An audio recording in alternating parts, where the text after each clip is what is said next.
Constitucionales, un programa auspiciado por la Asociación Argentina de Justicia Constitucional. Bienvenidos a Aires Constitucionales, espacio de la Asociación Argentina de Justicia Constitucional. Pueden encontrarnos en nuestras redes sociales y seguir todos nuestros programas en nuestro canal oficial de YouTube. Luego de la pausa estaremos con nuestros invitados especiales del día de hoy conversando sobre la administración de justicia en el Estado Plurinacional de Bolivia. Ya volvemos.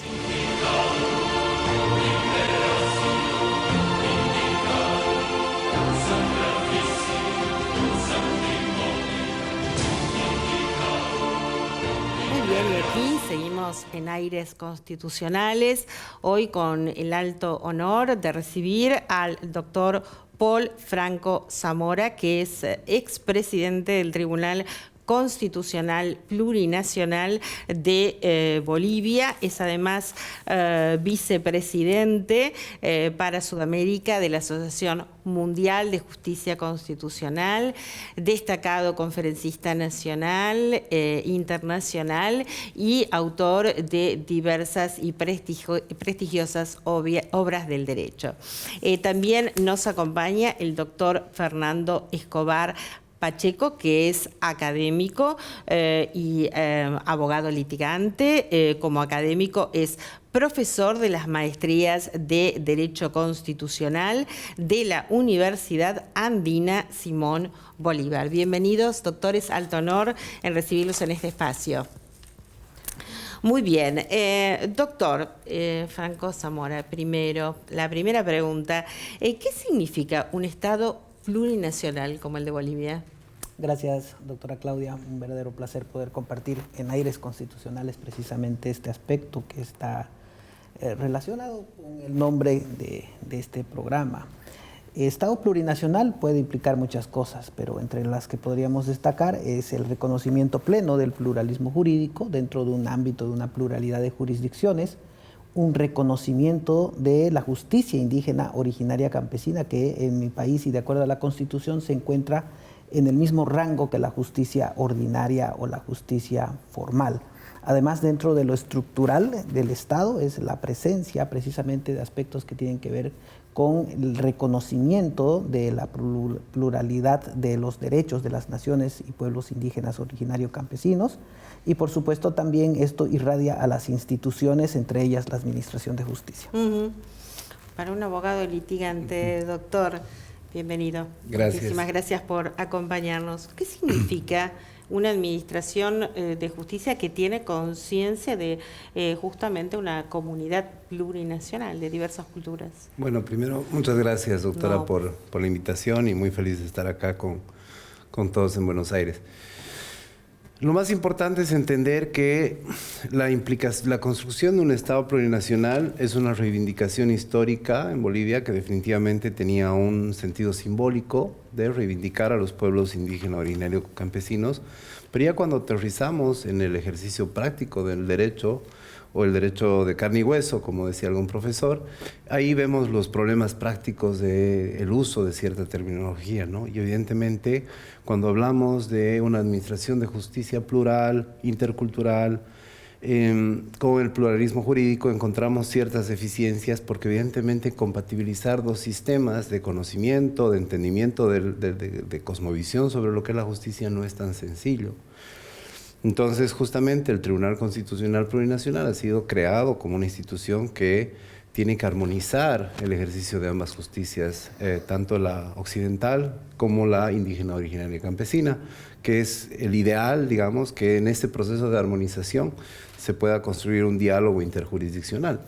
Ya en temas prácticos ha habido ciertos conflictos porque evidentemente hay una instrumentalización de la justicia indígena por algunas comunidades o por probablemente entidades que no son ni siquiera comunidades indígenas que se autodefinen como indígena originario campesinos para ejercer justicia indígena. Ahí hay un problema práctico que es complejo. Entonces el tema de la identidad es una complejidad, y también el contenido de los usos y las costumbres, ¿no? Porque evidentemente digamos, el derecho indígena no es que está sistematizado en códigos, porque no tiene esa regambre napoleónica, sino que son usos y costumbres que se han ido dando a lo largo de los siglos.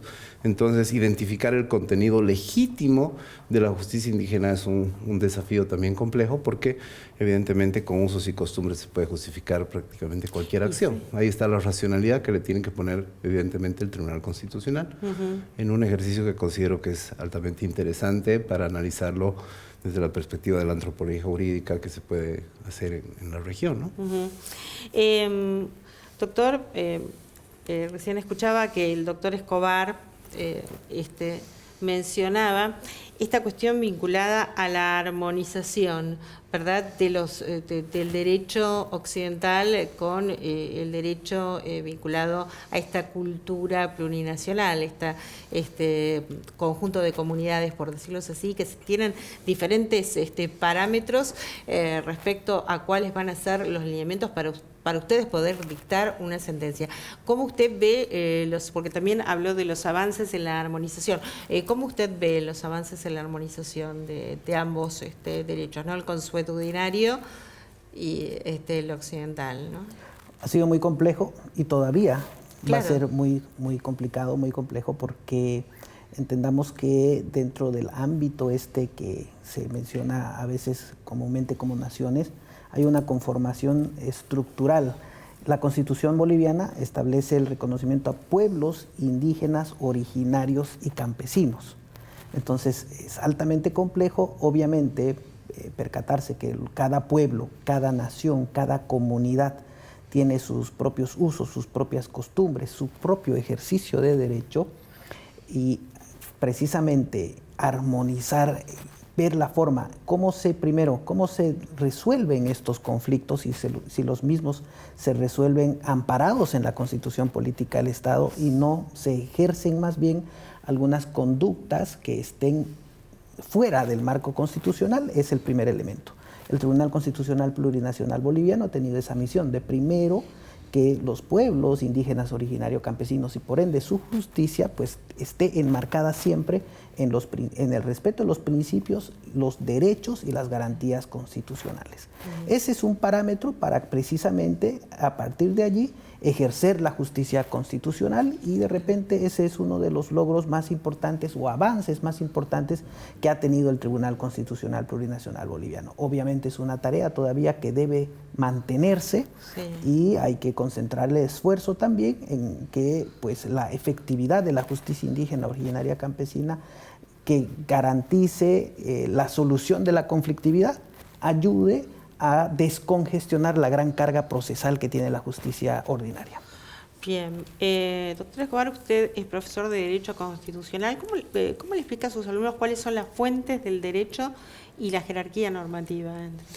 Es una pregunta muy interesante por dos razones. Primero, en Bolivia no tenemos una norma dentro del ordenamiento jurídico que te enliste las distintas fuentes del derecho. Es una complejidad porque evidentemente, por ejemplo, la Constitución, la ley son fuentes evidentes del derecho, pero ahí viene un tema que es sumamente interesante de debatir, y es cuál es el rol, por ejemplo, de la jurisprudencia o de las decisiones de la justicia indígena, originaria y campesina con ese estatus que le da la Constitución. Por ejemplo, en el caso de la jurisprudencia tenemos un artículo, el 203 de la Constitución, que dice que las decisiones del Tribunal Constitucional son vinculantes. Ahí podemos asumir que es una fuente del derecho, pero no precisa la Constitución ni la ley si la jurisdicción ordinaria en sus decisiones del Tribunal Supremo de Justicia son vinculantes o no. Entonces, ¿cuál es el estatus de la jurisprudencia del Tribunal Supremo de Justicia? Ese es un problema súper interesante para debatir y para construir, porque evidentemente el Tribunal Constitucional de alguna manera en esa interrelación con la justicia ordinaria ha ido estableciendo ciertos criterios de interpretación de la legalidad ordinaria que conflictúan la relación que debería ser pacífica entre la jurisdicción ordinaria y la constitucional, que en Bolivia evidentemente ha generado varios inconvenientes. Inconvenientes que evidentemente son parte de una construcción. Yo creo que cuando existen digamos, ciertas sobreposiciones entre jurisdicciones, no hay que verlo como algo absolutamente malo, sino es parte de un proceso en el derecho que es, creo, la construcción más legítima del derecho, que es el diálogo. Claro. Entonces, evidentemente, si uno ve qué pasaba en Bolivia antes de la creación del Tribunal Constitucional en el 94, teníamos una justicia que no tenía un contralor de la constitucionalidad de la acción del órgano judicial. Y eso significaba, porque nuestro sistema de control de constitucionalidad, si bien era difuso, no era claro, no había una posición clara de la jurisdicción ordinaria en el sentido de que iba a ejercer el control de constitucionalidad. Sí. Desde que aparece el Tribunal Constitucional, se ha creado en Bolivia una conciencia de la importancia de la Constitución, y actores como el doctor Franco definitivamente han aportado en la construcción y en consolidación de un sistema, de un Estado constitucional de derecho. Eso no implica que no existan deficiencias, y una de estas justamente es esa interrelación entre la jurisdicción ordinaria y la constitucional, porque las decisiones de la constitucional sí son vinculantes dentro del sistema de fuentes y las otras no. Entonces, ¿está por encima la justicia constitucional de la justicia ordinaria? Claro. Doctora, a ver, como para entender bien, ¿cuáles serían las diferentes instancias jurisdiccionales? Primera instancia, instancia de revisión. ¿Cómo funciona esto? En un resumen muy global de cómo funciona el sistema procesal en Bolivia, nosotros tenemos la jurisdicción ordinaria con sus 3 instancias tradicionales, ¿no? Primera instancia, apelación y casación. Bien. Casación es el Tribunal Supremo de Justicia. Bien. ¿No? El sistema de primera instancia y segunda instancia está, digamos, organizado por distritos judiciales. Cada departamento, que son 9 en Bolivia, es un distrito judicial. Bien. Pero no está ni federalizado, ni autonomizado, ni tiene ninguna forma de desconcentración. El Tribunal Supremo es único y ejerce la jurisdicción para todo el país. Las decisiones que emite el Tribunal Supremo de Justicia en casación, ¿no? Que es la última instancia, o que debería ser la última instancia, todavía admiten la posibilidad de que se presente una acción, por ejemplo, de amparo constitucional contra la decisión que resuelve el recurso de casación.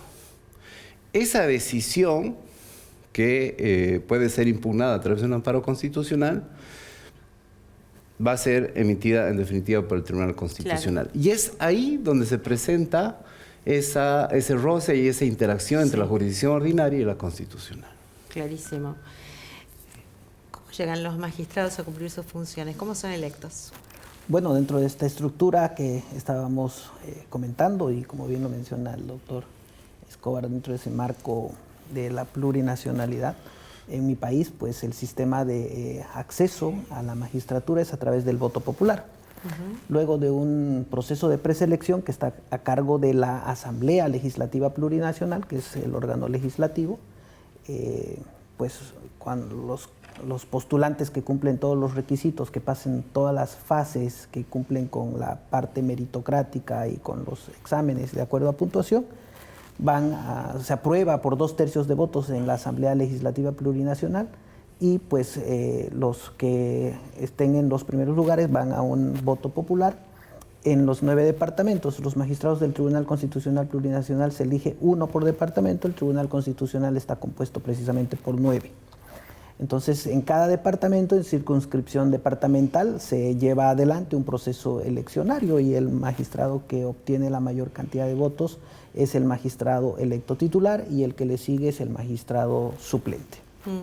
Cuando hablamos de elección popular, bueno, asemejamos a los políticos en campaña. ¿Los jueces hacen campaña electoral o es diferente? ¿Cómo es allí? La normativa prohíbe a quienes están postulando hacer una campaña política, y establece que el órgano electoral es el ente que debe proceder a una difusión de todos los méritos, de toda la trayectoria, de todos los aspectos que la población debería de conocer para tomar una decisión informada con relación a las personas por las cuales va a tener que acudir a emitir su voto y escoger quién va a ser su magistrada, su magistrado. ¿Y usted considera que esto es suficiente para que la población llegue a tener una libre elección, un poder de determinación cuál es el magistrado, digamos, faltando esa cercanía, ¿no?, entre el diálogo entre el magistrado y sus votantes? Hay que reconocer que la voluntad del constituyente, de la que emerge precisamente la Constitución que tenemos vigente por ahora del 2009, fue la de tratar de despolitizar de alguna manera la designación directa de los magistrados y las magistradas. Y perdón, y que además requeriría fondos, entonces sí, estaría complicada la cosa, ¿no?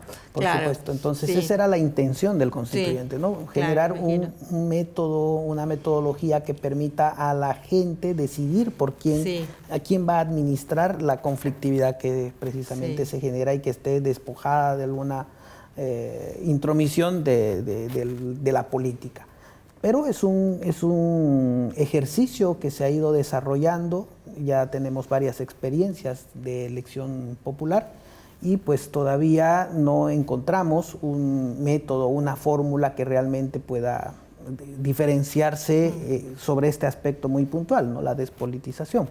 Entonces hay avances concretos, por supuesto, pero todavía es una fórmula que está en total debate, ahora que estamos ingresando a aparentemente un nuevo periodo de reforma constitucional, estamos viviendo un momento constituyente previo, y pues ahora también está en la lista de los debates si este modelo va a permanecer vigente o vamos a volver a un anterior mecanismo o pues de repente se encontrará una fórmula que pueda de alguna manera equilibrar la fórmula existente con las anteriores, y el objetivo siempre va a ser el mismo, garantizar que la población tenga como magistradas y magistrados de los altos tribunales a las personas que realmente estén capacitadas desde el punto de vista meritocrático y también desde el punto de vista de la idoneidad.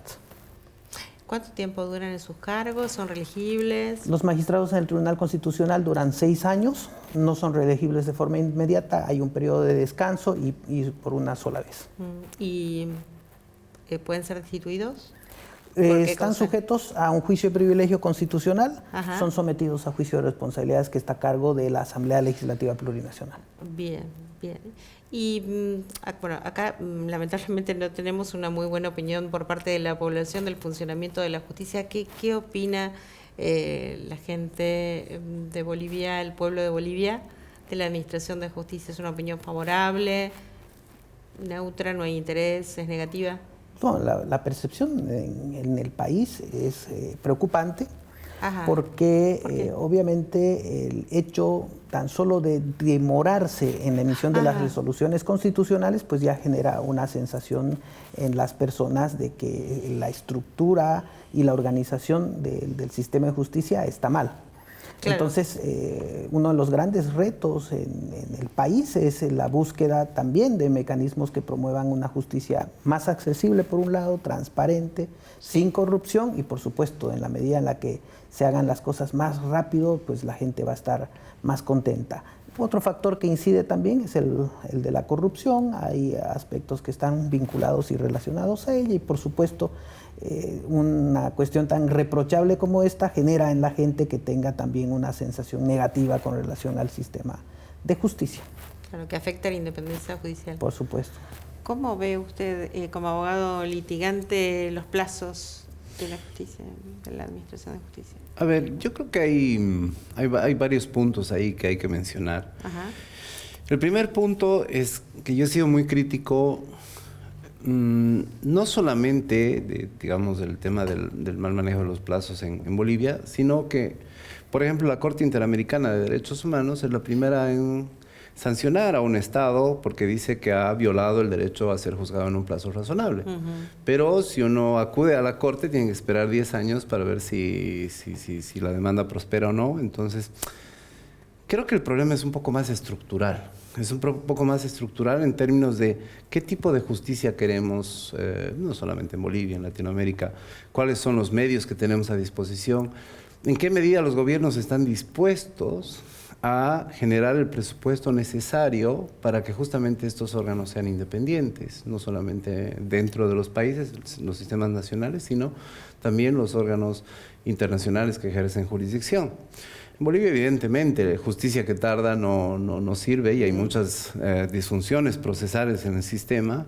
Queda afectada la tutela judicial efectiva. Por supuesto que queda afectada la tutela judicial efectiva y es un problema realmente sintomático, pero que es mucho más grande que ese. No es el problema del plazo solamente, es el problema de la visión que se tiene sobre la justicia en general, y que creo que deberíamos dar un paso, no solo en Bolivia, en Latinoamérica, para construir sistemas más sólidos e independientes, ¿no? Sí. ¿Se ha expedido el tribunal respecto de un exceso en el plazo razonable para el juzgamiento? Sí, por supuesto, el Tribunal Constitucional siempre ha tratado de generar que las autoridades judiciales pues cumplan los plazos que están reconocidos y establecidos en la normativa.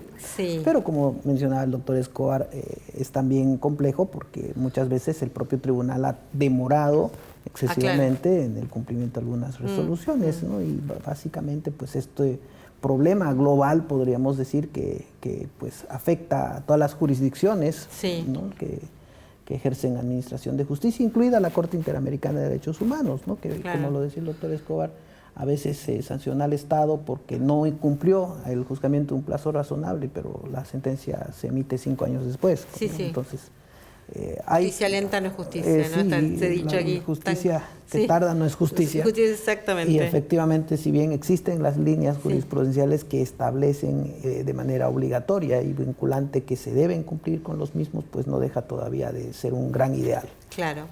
Nosotros aquí, a partir de la reforma de 1994 de nuestra Constitución, por medio del artículo 75, inciso 22, tenemos incorporado el derecho constitucional, convenciones de derechos humanos con jerarquía constitucional. ¿Cómo funciona esto? Para ambos es la pregunta, ¿no? ¿Cómo funciona esto en Bolivia? Tenemos también un artículo a partir del 410, 411 de la Constitución que establece evidentemente cuál es el sistema de jerarquía de las diferentes normas dentro del sistema constitucional boliviano y ha creado un bloque de constitucionalidad. Ese bloque de constitucionalidad que antes fue creado pretorianamente por el Tribunal Constitucional, el 2010 por primera vez incorpora el bloque de constitucionalidad en la interpretación interna del derecho, ha generado que, por ejemplo, el derecho internacional de los derechos humanos sea parte del bloque de constitucionalidad, es decir, que es parte de la Constitución, ¿no? Y también, por ejemplo, el derecho comunitario es parte del bloque de constitucionalidad, es decir, es parte de la Constitución. Ahora, ¿qué implica que sea parte de la Constitución?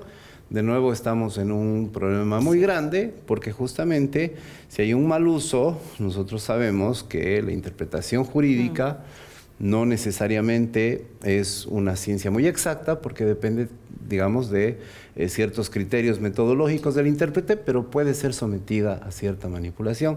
Y es lo que de alguna manera ha pasado en Bolivia en algún momento, cuando se emitió una sentencia, que era la sentencia 84-2017, que se hizo una interpretación de que el artículo 23 de la Convención Americana permitía un derecho humano a ser reelegido de manera indefinida.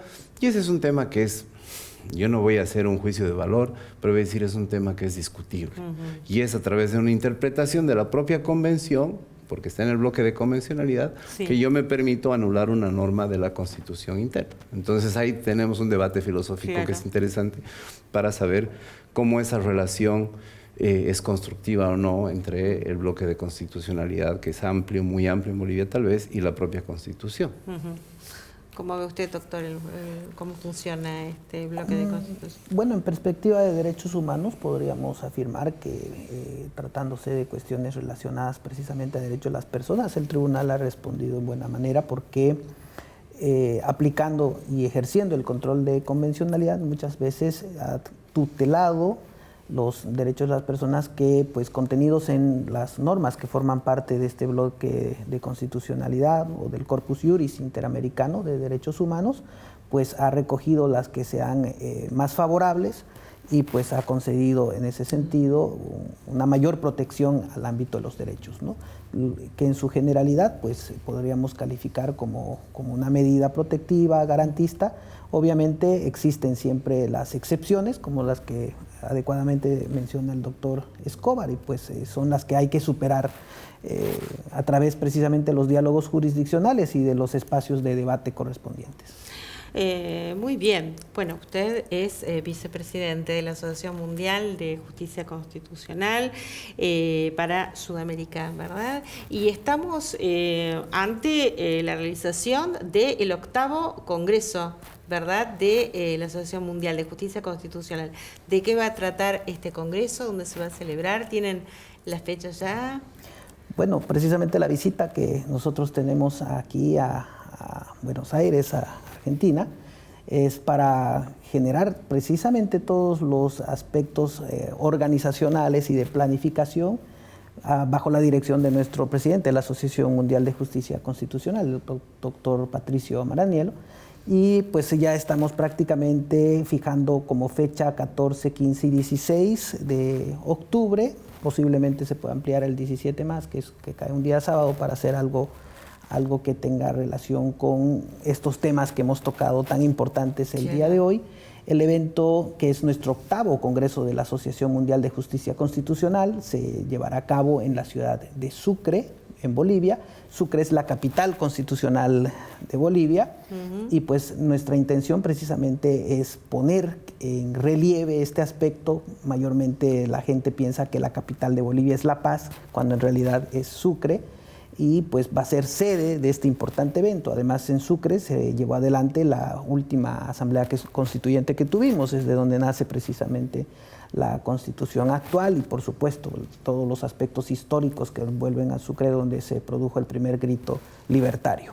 Entonces, todos estos aspectos, casados además a la finalidad que tiene la Asociación Mundial de Justicia Constitucional de promover el debate y a través de él generar precisamente los aspectos que puedan ser contemplados en el ámbito de las constituciones, y por supuesto también en lo que hace a la academia y a la construcción de posturas de derecho constitucional o derecho procesal constitucional. Nosotros estamos muy emocionados de poder recibir, esperamos y hacemos propicia la invitación a toda la comunidad jurídica de la Argentina, que pueda además conocer la capital de Bolivia y además ser partícipe de este importantísimo evento que seguro va a contribuir mucho en el ámbito precisamente del derecho procesal constitucional. Muchísimas gracias, doctor, por su presencia, doctor Porfranco, doctor Escobar. Bueno, nos estaremos encontrando próximamente justamente para la realización, previo a la realización nuevamente de este Congreso de la Asociación Mundial de Justicia Constitucional. Los despedimos y nosotros nos volvemos a encontrar la semana próxima, como siempre, aquí en Metro.